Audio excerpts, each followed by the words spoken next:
Howdy, howdy. Welcome on in to the pre-show before the free show. It's Friday. It's Friday. We made it. It's Friday, the playoffs, so it's an exciting time. But the playoffs did start last night, Pickle. They did. There were 131 UIL, Texas high school football playoff games last night.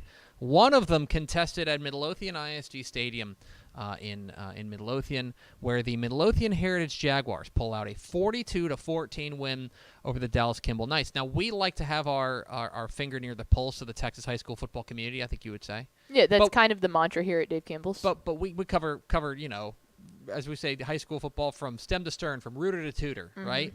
Many people are saying that. And so, but we have a smaller staff, and so sometimes we have to go elsewhere to get some high school football analysis. We had actually a special correspondent at this game. Let's go to the hotline and bring in our special correspondent for the Midlothian Heritage versus Dallas Kimball game. We're joined by my mom. Hi, Mom. Hey, how's it going? Happy football playoffs Friday. Happy football playoffs. Yeah, and happy Veterans Day, too. And happy Veterans. Thank you for getting the important things right, Mom. Yeah. Shout out to all the vets. How are you? I'm great. I just got home from the gym, and it's raining out here. It's probably raining where everybody else is, too. You're probably right. So, So let's talk a little bit about the game last night. Okay. Did you, in fact, go to the game? Yes, we did. Your dad and I went. We didn't get there till second quarter. We had a church event to go to, and it was 21-0 when we walked in, and great crowd. Really great crowd. I had a hard time finding it. They had overflow parking going on, and Caden Brown, I watched the quarterback. He is committed to South Dakota State, in case anybody needs to know that. And he has a great arm, good receivers, good running backs. Everything looks really good for them. I think the only downside I would say, they're not beefy. Okay, they're not beefy. Yeah, they're not. They're like, their line's not huge or anything like that. But otherwise, I think they could go really far. And Kimball, they were really sweet. I mean, their quarterback, he looked like a linebacker. He was huge. And when those receivers could catch the ball, I mean, they had speed. They really did. He wasn't that accurate, and they put a lot of pressure on him and all that kind of stuff.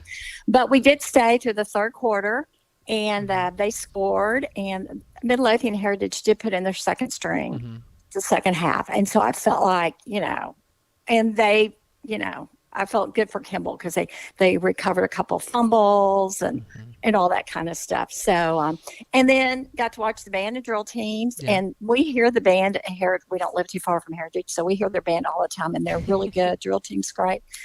And Kimball's band probably had 50 kids. They marched. They played really well. And their drill team was good, too. But their drum major, whoa, he had some swag, and he was awesome. He was really, really good. So it's a great crowd, and I'm happy for Heritage. I think they can go really far, and I think the community is really happy out here because both teams won their district, and Midlothian plays tonight. Yes, I'm not sure who they play, but I'm hoping the rain will stop for them. So anyway, back-to-back games at the stadium here. Midlothian. So, all right, well, that's it. You've been replaced officially by a different Tepper, a better Tepper, if you ask me. That was exceptional. Midlothian plays Justin Northwest tonight at Midlothian. Okay, Justin Northwest. Yeah. Oh, so, okay. So that game's going on. This was your first. When's the last time you went to a high school football game? I actually went to a Heritage game. Your dad and I went, and another couple out there. The last game of 2020. Okay. Oh, wow. I think, in November, right? Yeah. Or 19. No, it was 2019. Okay. Yeah, that's when it was. I'm not sure. Yeah, 2019. Yeah. Okay. Well, that was way more like in-depth analysis than I was actually expecting. Because my mom, this is true. You called me yesterday and you said, "Hey, do I need to bring a notepad?" Or my girl. Like that? And I was like, "No." I think I went to the gym today, so I was on the treadmill. So I thought, I don't want to sound, I want to sound like I know a little bit. Remember, but it was really fun. It was a nice night, and we left one play into the fourth quarter just to beat the traffic. And sure. and all that good stuff. But it was really good. I love high school football. I know. And, it's, I don't know if people know this, but it's in his blood. I loved it. His grandpa loved it. He went years after I was out of high school, and he and his and my mom would go out to games. And go to games after I was graduated. My mom loved the band and drill team, so it's just it's in your blood. So there's a reason that you are the way you are.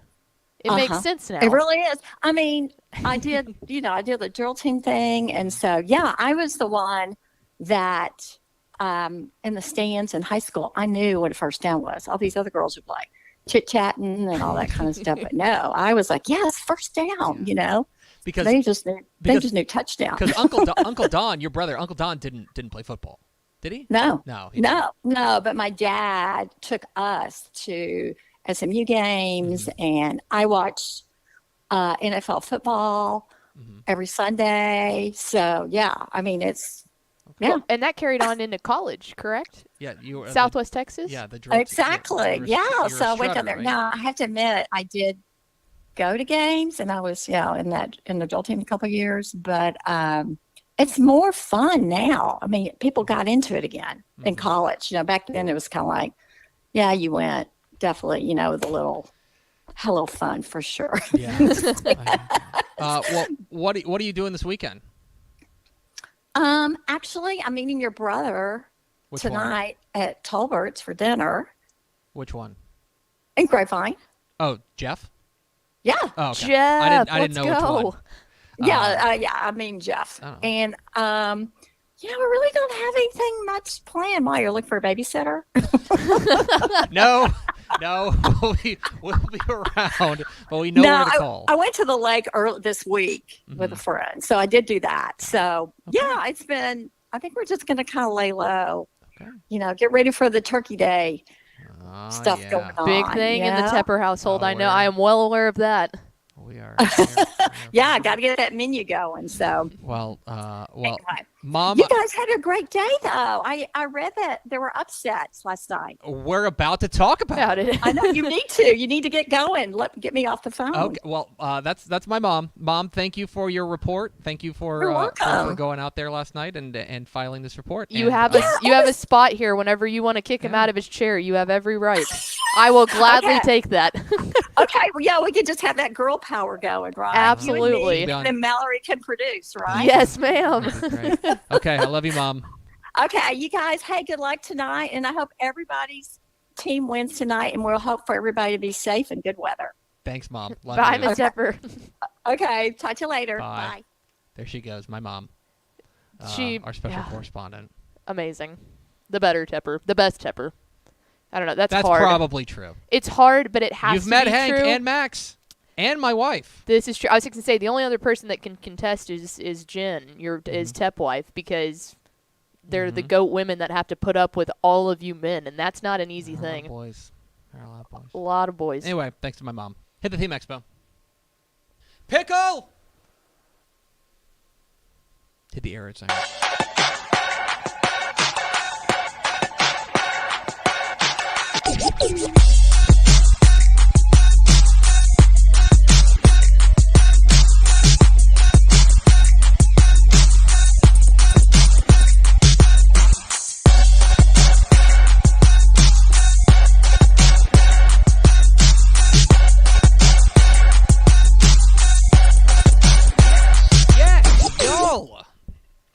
From the Dave Campbell's Texas Football Mothership here in beautiful, rainy Lewisville, Texas, it's Texas Football Today, a show that's got playoff fever. Hope you got it, too. Boo. My name's Greg Tepper. I'm the managing editor of Dave Campbell's Texas Football magazine, TexasFootball.com, a corresponding website. Thank you for spending part of your day with us. Whether you're watching us live on TexasFootball.com, on Facebook, on YouTube, on Twitch, on Twitter, all the places, or you listen to us on the podcast, which you can subscribe to on the podcast vendor of your choice. Either way, thank you for doing your part. Support your local, mediocre internet show. I'm sitting over there at the helm today, making us sound good. She's the Duchess of the Dorks. She's Ashley Pickle. Howdy. How are you? I'm good. How are you? Telling people where their stream IDs are, which is in the place that they're supposed to be. But at the same time, last night went pretty well. We got 50 games up, my dude. It was awesome. Mallory and I about chest bumped at the end of the night. I think Ish was concerned for our mental state at that point. I was concerned for your mental state. That's I'm fair. always concerned for your mental state. Yeah. Today is Friday, November 11th, 2022. It's 11/11/22. Some numbers wow. are Oh, the we same. missed 11/11. Today's 11/11. Ding dong. No, I know, but we missed 11/11 the time We on can get it 11/11. Mountain Time in 6 minutes. That's true. We can also get it on scoreboard tonight. We will be up. 13 days Thanksgiving. Happy Veterans Day. We'll Yes. wish you the usual birthday to say Happy Veterans Day to all the homies out there who served. We sure appreciate what you've done. Episode 1496. On today's show, folks, got the Mr. Texas Football Player of the Week award winner, the Dairy Max Built by Chocolate Milk Assistant Coach of the Week award winner. And then back out the show is Helpful Honda Mailbag Friday. We're answering your questions about high school football, college football, recruiting, lifestyle, romance, travel. We'll get to a little bit of Thursday recap, what we saw last night, a couple of big upsets that we'll have to talk about, and a couple of bangers. We'll talk about all that coming up here at the back half of the show. We do have a hard out at 12:45, so get your questions in Facebook, YouTube, and Twitch. We will get to as many as we can going up until about 12:45. But first, she grabbed the pen and a pad of paper. I got to write down a note so I don't forget after the show. I can vamp. No, you're good. Go. Do it first through the door? We sure do. It was Miss Dana Boyd. Shout out Dana. I like Dana. Astro Biker, Alberto, and Jordan Angel. Welcome in, friends. Dude, it's playoff season. Who are these people? Welcome. Hello. Welcome into the show. If you got questions, put them in on Facebook or YouTube and Twitch, wherever you got those. Anyway, let's get into, first of all, your Mr. Texas Football Player of the Week. Dave Campbell's Texas Football, the leading source for football in the state of Texas, and the TaxAct Texas Bowl are proud to present the Mr. Texas Football Player of the Week award to the most deserving high schooler in the state of Texas. Each week, the Dave Campbell's Texas Football staff nominates 10 deserving candidates for that week's award based on the previous week's on-field performance. We then leave it up to you to vote at texasfootball.com. Voting closes each Friday at noon, with the winner being announced shortly thereafter. I'm checking my watch right here. Oh, it says shortly thereafter. Your Week 11 Mr. Texas Football Player of the Week is... Drum roll. Boom! Bang! Conroe's wide receiver Louis Williams III had 7 catches, 224 yards, and 3 touchdowns receiving. Congratulations to all the nominees: Godly wide receiver Drew Coleman, Nevada Community running back and safety Quentin Hall, Hutto quarterback Will Hammond, Shiner running back Dalton Brooks, Abilene Wiley defensive back Hayden Wright, Terrell running back Chase Bingman, Brownsville Hannah running back Chris Perez, Houston Fur quarterback Cameron Hurd, and El Paso Riverside quarterback Ian Monchin. But a very special congratulations to the Week 11 Mr. Texas Football Player of the Week award winner, Louis Williams III, the wide receiver from Conroe. An outstanding pitcher there. Oh yeah, he's like, don't mess with me. Yeah, I'm the player of the week. Yeah. Darn right I am. Furthermore, Pickle, Dairy Max and Dave Campbell's Texas Football are proud to team up this year to honor excellence in coaching and the hard work that assistant coaches put in on behalf of their teams. Each week, the Dave Campbell's Texas Football staff nominates 4 deserving assistant coaches for the Dairy Max Built by Chocolate Milk Assistant Coach of the Week. Let fans decide on the winner via Twitter poll. It all leads up to the Dairy Max Built by Chocolate Milk Assistant Coach of the Year, decided at season's end. Your Week 11 Dairy Max Built by Chocolate Milk Assistant Coach of the Week is... Drum roll. Boom! Sherilyn defensive coordinator Jason Walker. The Rattlers defense was spectacular in a 53-0 win over PSJ North to cruise into the playoffs on a high. Congratulations to all the nominees: Arlington defensive coordinator Colby Hensley, Conroe Oak Ridge offensive coordinator Taylor Cobb, and Buda Hayes offensive coordinator Aaron Postert. But very special congratulations to the Week 11 Dairy Max Built by Chocolate Milk Assistant Coach of the Week, Jason Walker, defensive coordinator at Sherilyn. Very well-deserved coach. Now a word from our friends at VCR Now. Born and bred in Texas hits a little different, as it should. Texas loves doing business with fellow Texans. VCR Now takes its Texas roots as seriously as its many partnerships with schools and universities around the state. It's also why we're so proud to promote our brand in the pages of the Texas Bible, Dave Campbell's Texas Football, and on the airwaves of Texas Football Today. Driven by producing quality broadcast video, state-of-the-art audio, and LED video scoreboards at affordable prices, VCR Now makes sure to listen to your needs in its athletic department before recommending the next best steps. Building great products is our business, and it's our focus on building meaningful, long-term partnerships with our clients that sets us apart. From our 24/7, 365-day help desk, the training lab in our hometown of Red Oak, or our sports marketing business plan that puts money back in the hands of our athletic departments we support, VCR Now is built to last. Reach out to us today at info@vcrnow.com or by calling 855-GO-VCR-NOW. Again, that's info@vcrnow.com or by calling 855-GO-VCR-NOW. Pickle, it's time for Helpful Honda Mailbag Friday. The North Texas Honda dealers want to help you score some award-winning Hondas, just like the rugged and reliable 2023 Ridgeline. Stop by your Helpful Honda dealer today or visit ntxhondadealers.com to learn more. Rugged and reliable. Rugged and reliable, that's what they call us, and they call the Ridgeline. Thanks, Honda. It's Helpful Honda Mailbag Friday. If you got questions about high school football, college football, recruiting, lifestyle, romance, travel, anything you got, get them in the comments, Facebook, YouTube, and Twitch. We'll get to as many as we can. Last night in the playoffs, there were 131 games.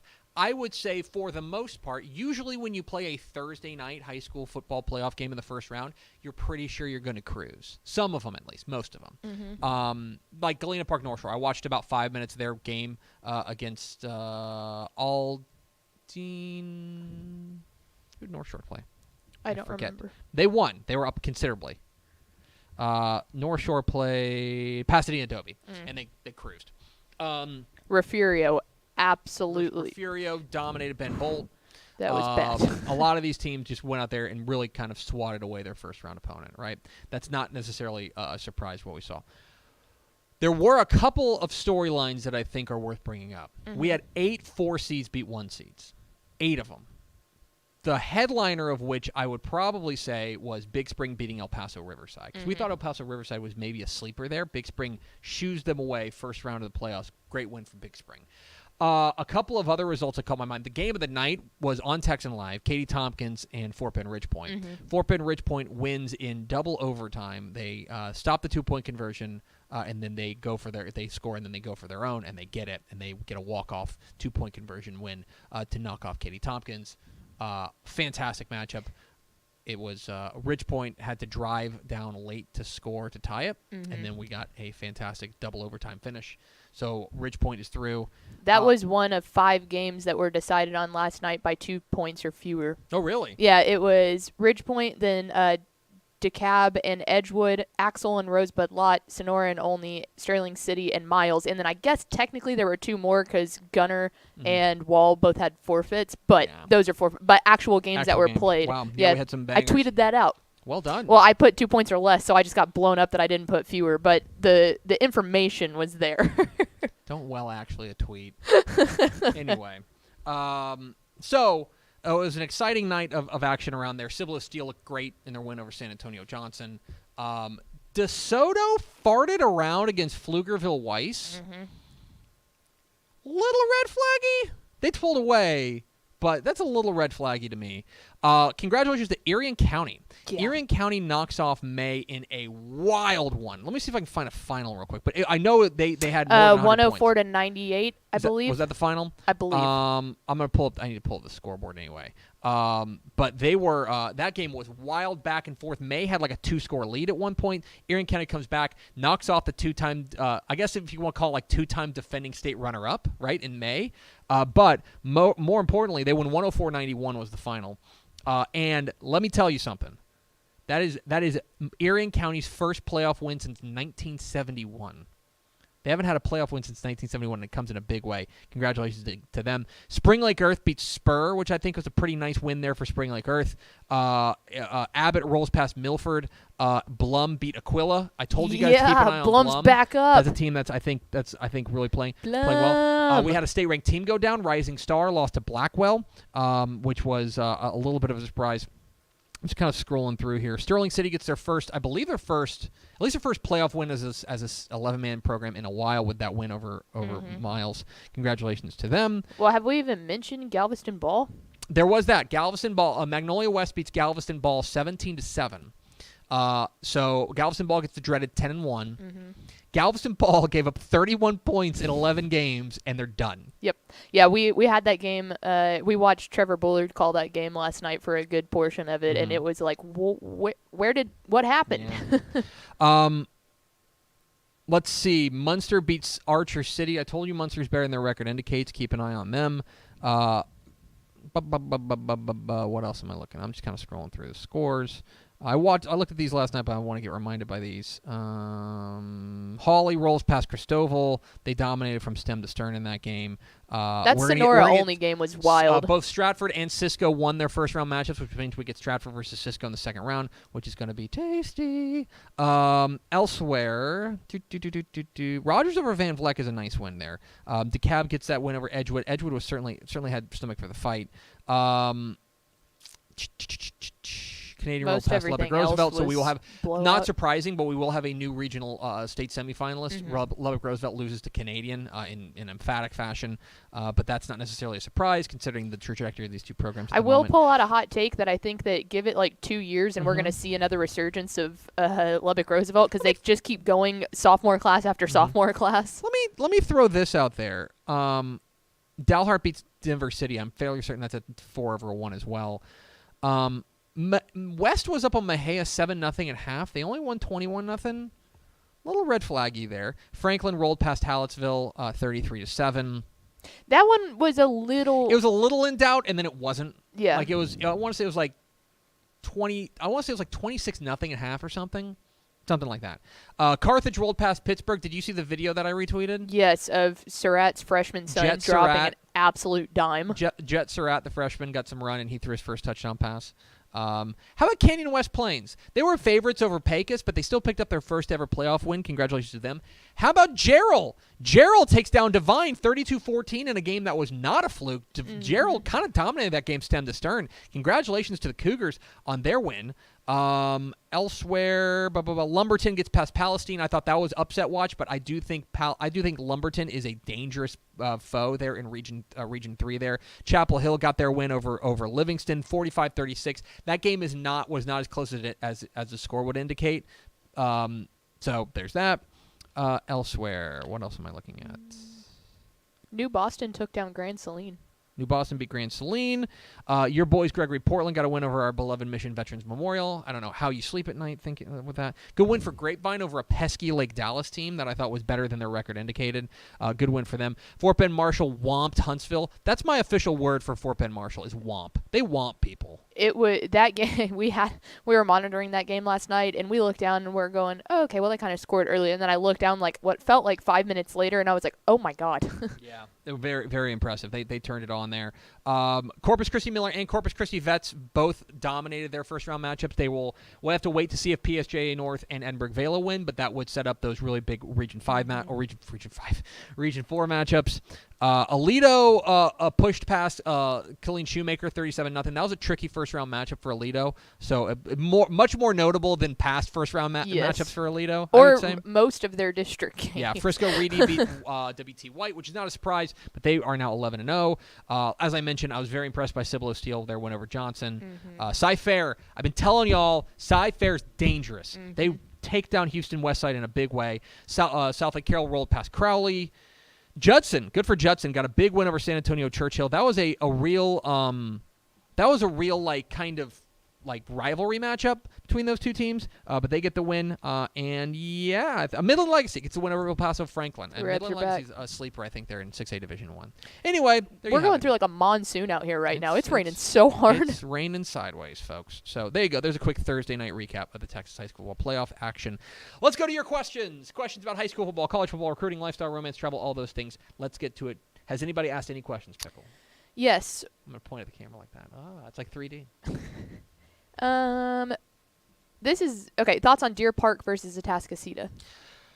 Well, I'll tell you who I think is the favorite. Win. Yeah. Atascocita looks like they're on a bit of a kind of a revenge tour, and they want to have that rematch with Galena Park North Shore. Now, I will say this. Their past couple of games, admittedly against North Shore and Summer Creek, have not been offensively what you would like to see. Offensively, they've struggled. Now, Deer Park their defense has been fantastic, and this is a 9-1 Deer Park team, by the way. Their only loss is a 1-score loss to Channel View. This is a good Deer Park team that if Atascocita, and by the way, they're on the road at Deer Park. Crazy to think. If they screw around and that offense is struggling, Deer Park can get them. Mm-hmm. It'll be a pretty sizable upset. The computer's got them as 30-point favorites. But we almost kind of solved, like, we've seen it happen, and yes, that was against North Shore, which is different, but that offense was basically non-existent in that North Shore game. Like, and I don't really think it was North Shore just way outplaying them. I think it was just the offense doesn't show up from time to time. Sometimes, I'm still a young offense, got a lot of young pieces there, so the question is going to be, can the Atascocita offense get going? If the Atascocita offense gets going, I have no doubt, I'm very certain they're going to win. But Deer Park is good enough to beat them. They're not 9-1. They're not some fluky 9-1 team. I think they are a pretty decent team. So if you are Atascocita, you need to be on alert here, especially traveling to Deer Stadium. So, or Absher Stadium rather. What's next? Deer Stadium. Absher Stadium. I like Deer Stadium better. We're gonna change the name. Deer Park Deer. They're one of the few. I need to make a list of the mascots that don't end in S. Oh, yeah. Wow, I never even thought about that. Shirt today, which doesn't end in S. Shout out to Fighting Illini. I like it. But they got beat by Michigan State. What's next, Pickle? Shout out Mallory. Shout out my dad. This one, actually, I agree. I think this will be a good one. San Antonio, Reagan, and New Braunfels tonight. That's a tasty first-round matchup. Tasty. This is a Reagan team that I'm really high on. I feel like Reagan we've kept in our mouth a lot more. New Braunfels had that first win against Denton Ryan, and then we just kind of didn't talk about him near as much anymore. So Reagan has 2 losses on the year. Their losses are to Smithson Valley by 1 at the Alamo Dome. I saw that game. And then they lost to Round Rock, which has aged pretty well, right? I like this Reagan team, and especially I think that their defense has really, really tightened up since then, and that's going to give them a great shot in this game. For New Braunfels, they were kind of the opposite in the fact that they started really hot, and then since then they've kind of faded. They lost to New Braunfels Canyon, they lost to Pflugerville Weiss, and then they lost to Cibolo Steel. Now, those are 3 pretty good teams. I think Pflugerville Weiss is probably the worst of those 3 teams, but 3 pretty good teams. I think this game is a 1-score game. I think the fact it's at Comalander is an advantage there for Reagan. But I think this is going to be a fascinating ball game that it kind of depends on what New Braunfels defense shows up. Yes. Because this is a New Braunfels defense that when they're good, they win ball games, and when they're not, they don't. Like, plain and simple. And this is a Reagan offense that I think is going to be able to challenge them. Especially, they've got a pair of sophomores. That running back Cole Pryor has been great, and then Capuccio.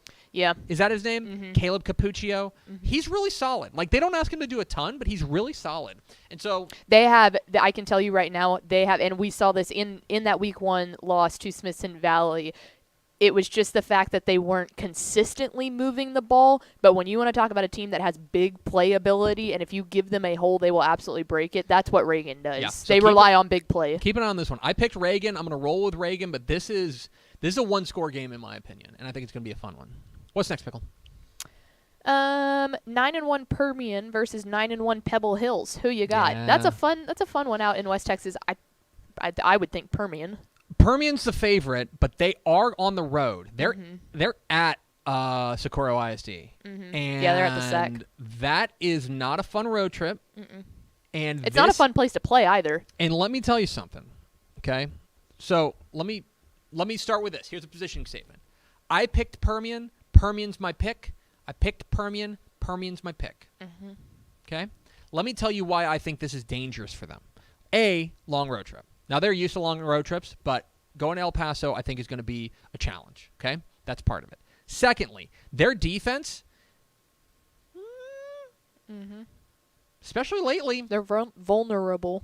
That was hard for me to say. Especially lately. And you're talking about an offense there with Pebble Hills that can go. Gail Ochoa, their quarterback, has been really, really solid. And they've got a pair of receivers. I want to say they've been up for Player of the Week. Jaleel Boast, and then the other one's Marcus Torres. They've been solid, and they are a dangerous offense. If the Permian defense doesn't get off the bus, like, they're going to be down 14-0, 17-0 quick. Because this Pebble Hills offense can go. Permian's, I think, your favorite, a rightful favorite. But I've got questions about what happens when the Pebble Hills offense has the ball, because I think that is a dangerous, dangerous spot. Again, I think it's a one-score game. And if Permian's not ready, this is enough. I think Pebble Hills is the best team in El Paso. Okay. Canutillo In that won class, last I was night. going to say, in that classification, yes. Yes. I think, Canutillo won last night, so maybe it's Canutillo. I think Canutillo's been a little bit more dominant, but Pebble Hills does have an opportunity. Yeah. But anyway, I think this is a dangerous spot here for Permian. If they're not ready, Pebble Hills is absolutely good enough to beat them. Well, and that's the other thing is I feel like Permian is used to being a lot bigger, like literally physically bigger than most teams they play, and also especially El Paso teams. But I don't think that they run into that issue as much with Pebble Hills. Pebble Hills has some big dudes on their like on their lines. I think that's right. Anyway, as your mom would say, beefy. Yes, beefy. What's next, Pickle? Up next, all right, I haven't read through this one, so hang with me here. Do you think it's possible for a 5A Division I District 10 team to come out of Region 3? 10-5-81. Yeah, so last night, so we talked a little bit about Galveston Ball losing to Magnolia West, right? We talked a little bit about that. That was kind of, that's a 4-1. Mm-hmm. My beloved Golden Tornadoes, I love them, but they hadn't played anyone. No. Okay? They were putting up these crazy numbers, but they hadn't necessarily played anybody. That is, so it's a 4-1, but it's not necessarily shocking. In fact, we put it on Upset Watch.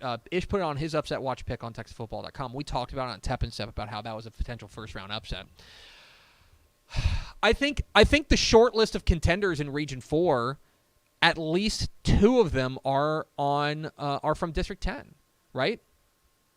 At least 2 of them. So here are the teams that I think can win Region 4, right? Angleton can win Region 4, or Region 3, I should say. Yeah, I was like, well. College Station can win Region 3. Now, they'll probably play in the second round. College Station can win Region 3 if they don't fart around in the first half. A&M Consolidated could still win Region 3. Smithson Valley is kind of a hot pick to win Region 3. I have trouble putting Manville on this list. I think they're too inconsistent. I think Manville is a year away from being a good pro. They are very young. Manville is very young. On that list is Fulshire. That was my pick. Fulshire is dangerous, and they've won.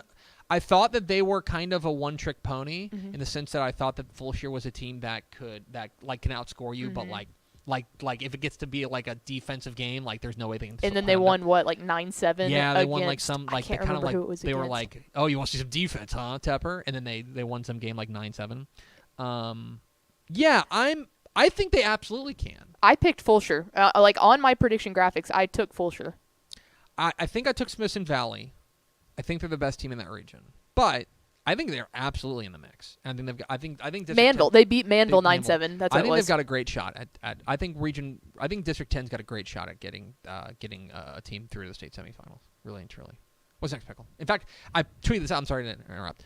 I tweeted this out last night earlier this week that the best team, according to the computer rankings, the best team in 5A Division 1 to miss the playoffs was Richmond Foster. And he mentioned that I didn't get to in the thing. He did mention that he was like Foster got left out. Yeah, Foster's a good team. Foster's a top 30 team, maybe top 40 team in 5A D1, and they missed the playoffs because they were in such a tough district. So, and they didn't help themselves, but that's right. What's next, Pickle? Let's talk about one of the headliners for tonight, undoubtedly. Lorena and Columbus, 3A Division 1, Region 3. Are they playing? Many people are saying. The reports. Sources. Sources are saying they will play. Yeah, I mean, it's a fascinating first-round matchup. And this is what happens. That whole region. Well, this is the showcase of the 10 versus 11, right? 11 versus 12, I should say. Yes. 11 versus 12. Because you had Franklin and Hallettsville last night. Franklin took care of them. I think you've got Yoakum and Yo, I want to say. Yes, which is underrated. You got Yoakum and Yo, which Yoakum's playing good ball right now. And Yo has been on a Bo heater. Robinson gets his boys up, and they. If you want to throw upset watch out there, I'll throw upset watch out there for Yoakum. I'm sorry, for Yo, They're going to be underdogs. Mm-hmm. They're going to be favorites over Yoakum tonight, but Yoakum's dangerous. And the other one of those three is Franklin, Hitchcock and Little River Academy. That is a 1 and a 4, and let me tell you, Academy's dangerous. That game hurts my heartstrings because you have my beloved Hitchcock and you have Swole Bees, and the fact that someone's got to lose is not okay tonight. with me. I know, it's tough. But on to Columbus and Lorena. This is finally the big test for Lorena playing great defense in a game that matters. Okay? Because they haven't necessarily done it. Okay? Last year for all we talked about that fun offense, their defense was their calling card. That's what won them a state championship. What won them a state championship was the fact that their defense made plays. But they gave up 48 to Cameron Yo. They gave up 38 to China Spring. They gave up 49 to Franklin. Now, those are great teams, but Columbus is a great team. I don't know if Columbus has the same kind of firepower that those three teams have, but they're pretty good. Mm-hmm. Adam Schobel and company.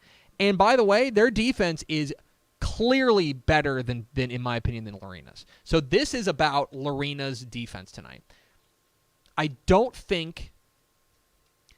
think the clock has run out on their ability to win shootouts. Okay? I do not think that they can go out there and just outscore people. It's got to be their defense that steps up. Mm-hmm. And in their losses this year, their defense has not been great. Their defense has to be great tonight in Pflugerville to get a win. I like Columbus. Lorena's got that guy. They got Jaden Porter. Mm-hmm. And, if you just throw it up to him, call a touchdown play. That one's going to be so fun. But it's a great game. It's a fascinating matchup. The onus is on the Lorena defense. That's very clearly where it's at. What's next, Pickle? Do you think what other 4 seeds do you think are likely to beat 1 seeds tonight? We talked about one of them. Little River Academy and Hitchcock has a great shot at that, right? They've got a really good shot at that. Let me scroll through the brackets real quick and see if I can find another one that they're really. I mean, we saw, like I said, Dalhart over we saw a fair number of them last night. I'm trying to look at these. We had another one. Gerald over Divine was one, which is that's a 4 over 1.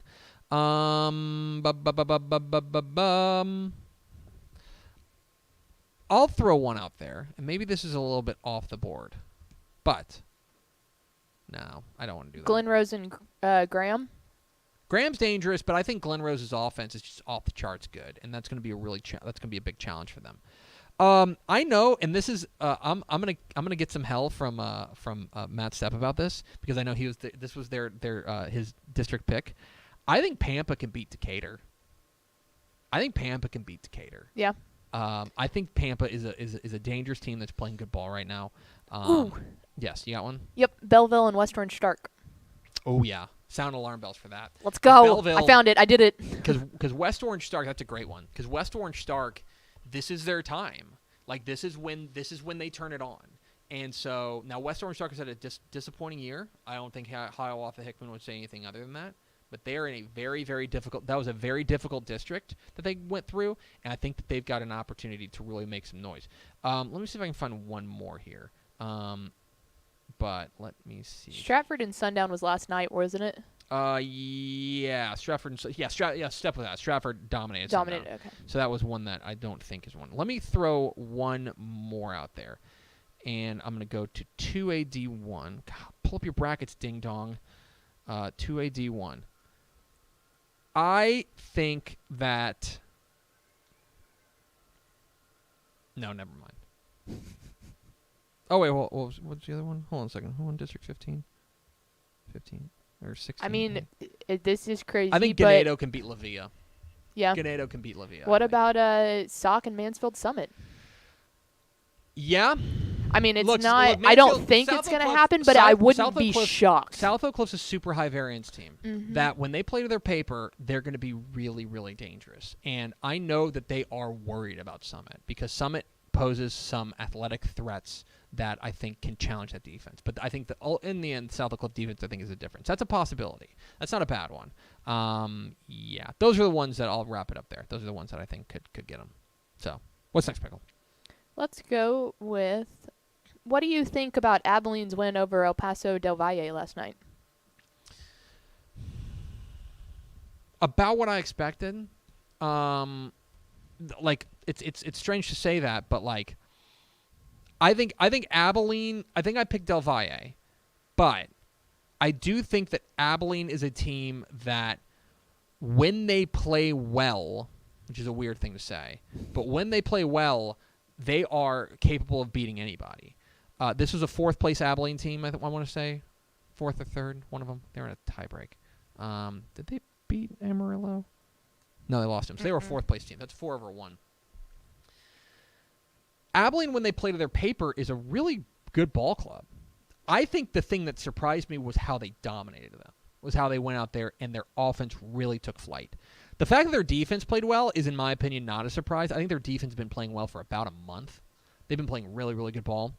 I also think that the open date helped them. They had a Week 11 open date, and I think that really helped Mike Fullen's ball club. They're going to be underdogs this next week up against either Red Oak or Ryan. But the fact that they were able to wake up and that defense played really well and then the offense kind of took off from there, that's awfully impressive from Mike Fullen's club. An upset but not a shock is how I would classify it. The shock there is how much they dominated, because they won by like 28 or something like that. They were the dominant factor in that game. So great win for Abilene. Really, really impressive. And another 4-1. So what's next, Mademoiselle Pickle? Ryan Smiga asked who wins against his next week. He said who wins against his alma mater in Goliad and the Llano Yellow Jackets. Well, why don't we go to our chief? So both teams absolutely took care of business last night. Mm-hmm. Here comes the homer pick. And here's my positioning statement. Here comes the homer pick. I think I'm willing to hear that Edna is the second best team. Maybe they are the first best team in that region. I think Llano has proven that they are the best team, or at least should be the favorite in that region. But the way that they got is they are having penalty issues like crazy. In their past couple of games, they've gotten really, really dicey on just not playing super clean football. They do have a common opponent in San Antonio. Cole Goliad beat them 49-0, and Llano beat them 59-0. So take that what you will. That's an 0-10 team. That's a matter of how long you keep your starters. Exactly. I take nothing from that. Okay. Go ahead. No. I'm waiting for you. I'm waiting for you. You finish your thought. I think Llano should have their way with Goliad, but I do. Okay. But I think that if they shoot themselves in the foot, Goliad is a team that will stick around. They have a high-flying offense. They can score points. So if you let them stick around by shooting yourself in the foot, that's where you get got. Okay. I think it's a one-score game. Really? I think it's a one-score game. I think this is the best defense Llano has seen all season.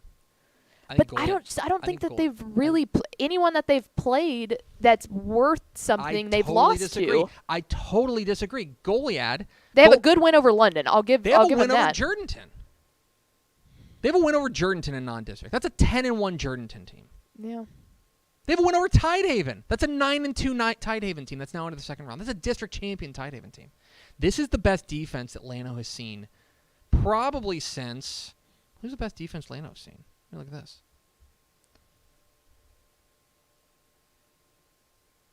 Since Randolph. Yeah. And Randolph held them to 21 points. This is a one-score game. I'm telling you right now, I think Llano wins. But this is a real test. I think Goliad's for real. And their defense is for real. Their defense is allowing, at the moment, let me pull this up. Their defense is allowing 10 points a game. I think this is a one-score game. I'm telling you. I'm not trying to scare people in Llano County, but like Goliad's good. That's not an indictment on Llano. I think Llano's an excellent ball club, and I think they're going to be in a regional final. I think they're going to win the game. But you overlook Goliad at your own peril. I think this team is legit. So, anyway, that's my thought on it. I'll be excited to watch it. It'll be a great game. You should try to get it on Texan Live. That's not a bad idea. What's next, Pickle? Thoughts on Canyon and Georgetown tonight? That's New Braunfels Canyon. Oh, yeah. Whoa. You freaked me out there for a second. I was like, there's no way that Canyon in the Panhandle has a game against George. Like First off, there's classification issues. Second off, there's short-circuited. I know. I saw watched it in the live like. A lot of this comes down to like which Georgetown shows up, and specifically like which Georgetown defense shows up. Because, like, Georgetown, when their defense shows up, is really good. And Georgetown, when their defense doesn't show up, is not good. They can put points on the board. They can score. There's no doubting that Georgetown can score. But this is a New Braunfels Canyon team that I do think is flying a little bit under the radar. They're the one loss in the year is to Smithson Valley. I think I'm taking Georgetown. I don't feel good about them going on the road, though. I think it was a coin flippy type game.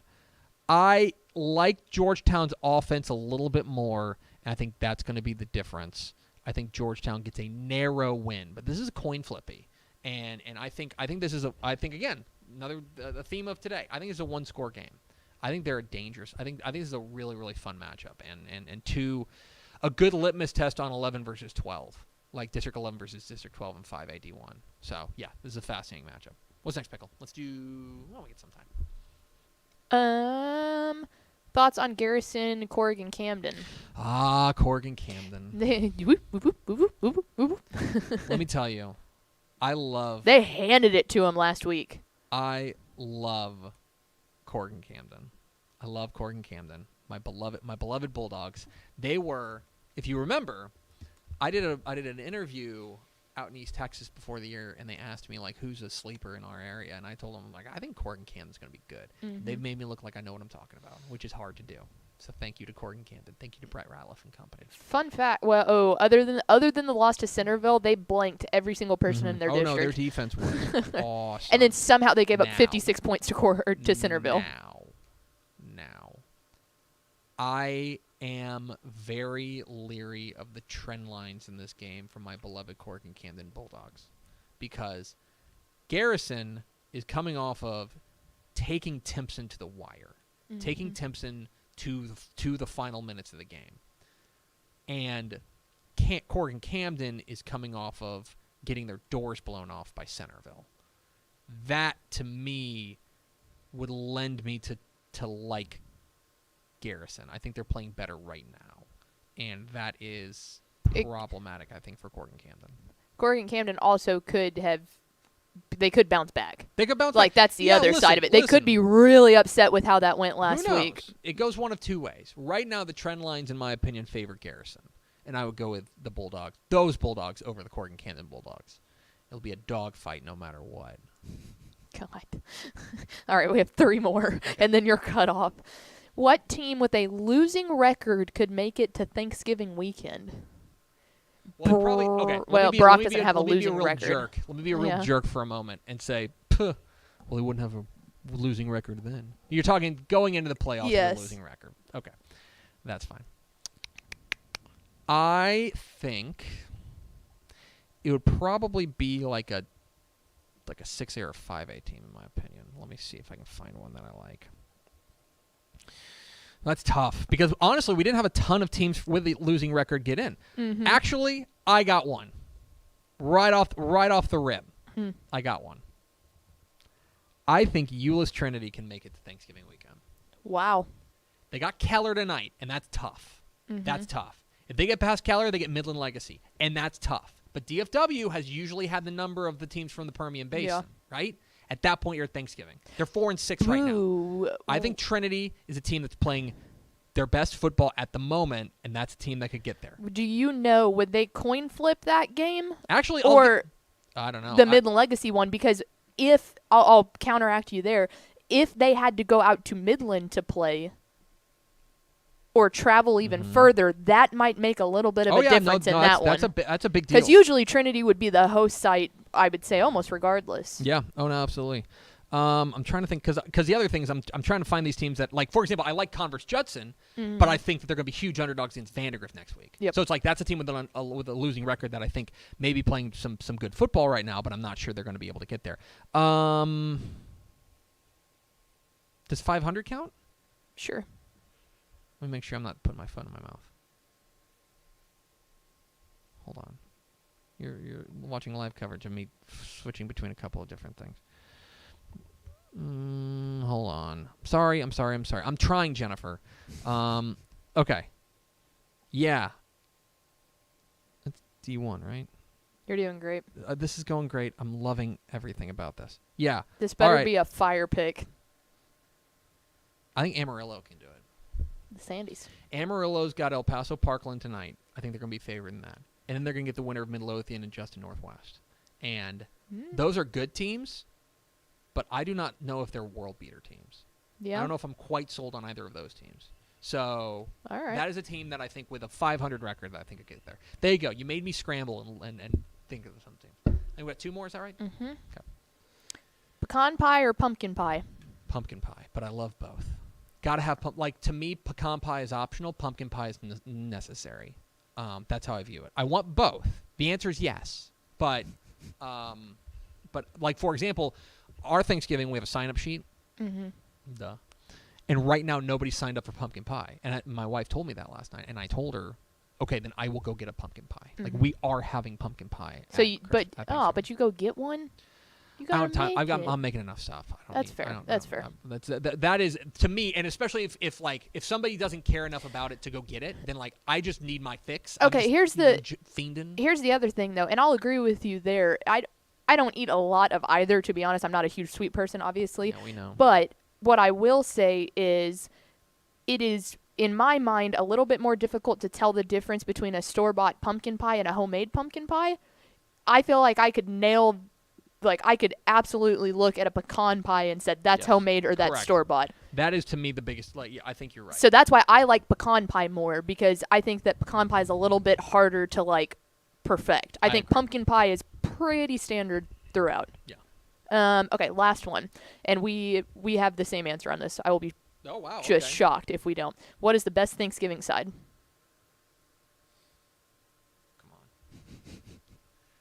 We're Team GBC around here. Let's go! If there's one thing I know, we hill we will both die on. Green bean casserole. Green bean casserole is king. Is king. Green bean casserole is clearly that's the number one draft pick every single year. Every year. Whoever gets the first draft pick takes GBC. And here's unless you're Will Wilkerson and he says cream corn, which still blows my mind. He's a bad person. But here's the other thing about that. Okay. The other thing for me is, and I'm a little shocked by this. It is a little weird that we don't make it year round, because it's great at all times. But the question is why don't we just make it all the time? And I think that because we've talked about this before, I think that I love it being a special thing so much that I'm not willing to give that up. Because you're right. That's an easy side to make. It is. For any Wednesday night dinner. But it would ruin the significance of it. That's fair. The work, what is remarkable about green bean casserole. So good, no effort. Is that the work to benefit ratio is easily the best of any of any Thanksgiving thing. Of any Texas high school football. of any Thanksgiving thing. Yes. Turkey, I love turkey. You know I love turkey. But that takes work. It's work. It's work. Even mashed potatoes. Mashed potatoes work. There's a lot of steps to it. Green bean casserole, you a lot of work, dump everything, bake it, done. Absolutely. So delicious 900% of the time. Correct. Totally agree. So yeah, I am very I'm getting excited now. Oh, I know. You should be. You should be getting excited because we are a mere weeks away, days away. Let's go. The best day of the year. That's going to do it for us. Thanks for spending a little bit of your day with us. Follow us on Twitter at DCTF. Like us on Facebook, facebook.com/Dave Campbell's. Follow us on Instagram, instagram.com/Dave Campbell's. And, of course, see us at texasfootball.com. Thanks to my mom for joining us on the pre-show. For Ashley Pickle, I'm Greg Tepper. Vince Young, please get your Player of the Year trophy. We'll see you Monday on Texas Football Today.